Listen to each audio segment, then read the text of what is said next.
Pwede na bang mag-apply ng calamity loan dito sa SSS kung sakaling meron ng state of calamity na dineclare sa lugar ninyo?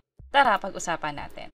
By the way, kung first time mo sa channel na to and gusto mo pa ng mga online tutorial videos katulad nito, please click the subscribe button.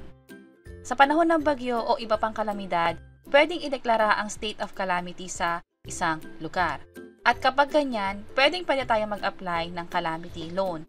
Isang halimbawa na dyan ang SSS account natin. Pero may mga qualifying condition ito.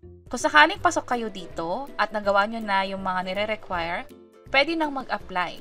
Para ma-double check kung pasok ba kayo, pwede kayo pumunta sa SSS online account ninyo, katulad nito, pumunta sa loans at mag-apply ng calamity loan.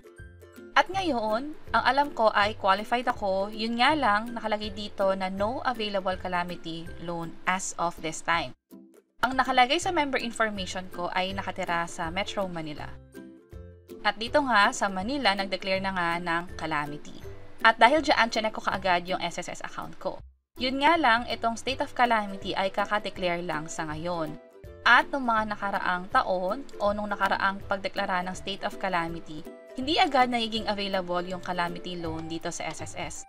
Possible, mag-update pa yung system. Sa na-experience ko last time, para umabot pa yata ng 2 days base sa pagkakatanda ko, simula nung dineclare nga yung state of calamity. So sa inyo, kapag na-declare na yung kalamidad or yung state of calamity at pwede nang mag-loan, balikan nyo lang ng balikan yung SSS online account ninyo. Pumunta sa loans, calamity loan, at kapag meron ng option dito, pwede nang mag-proceed. Tandaan na dapat meron kayong disbursement account na naka-enroll dito sa SSS. Para dito nila ita-transfer yung niloan ninyo sa account ninyo sa SSS. Katulad sa akin, meron na naka-enroll, so ito yung makaka-receive ng perang padala mula sa SSS dahil sa calamity loan na i-apply ko. So that's it. Tandaan, pumunta lang sa calamity loan at i-check kung pwede na. Pero kung nakakakuha kayo ng ibang error message bukod dito, mas maganda na ipa-double check or ipa-resolve na to sa SSS para nga naman ma-actionan agad.